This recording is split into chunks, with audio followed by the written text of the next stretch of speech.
¿Se puede desbloquear cualquier celular en 2026?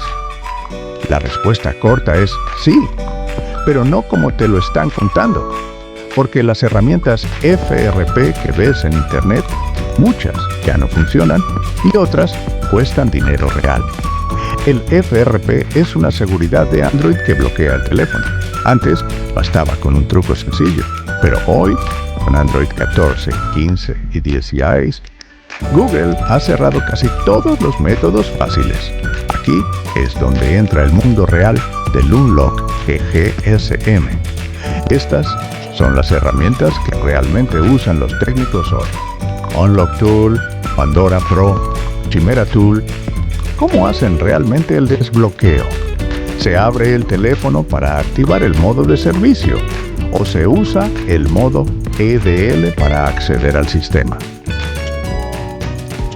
Estas son las herramientas que realmente usan los técnicos hoy. UnlockTool es una de las más populares en 2026. Funciona con procesadores MTK y Qualcomm.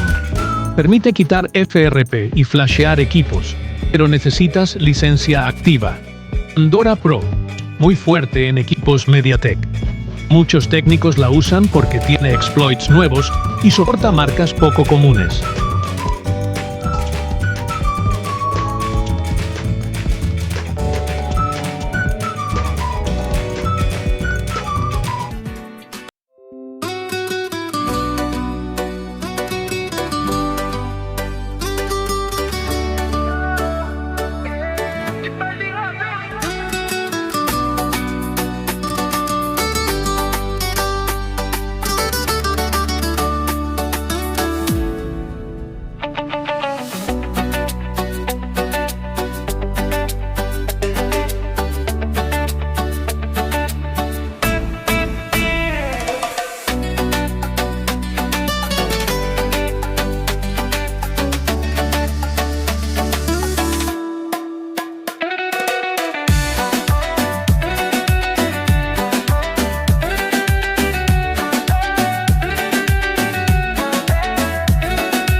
No desbloqueas solo con un cable, desbloqueas con acceso a servidor. Así que, en 2026, el verdadero Unlock es técnico, complejo y de pago. Si alguien te dice lo contrario, no está en el mismo año que tú.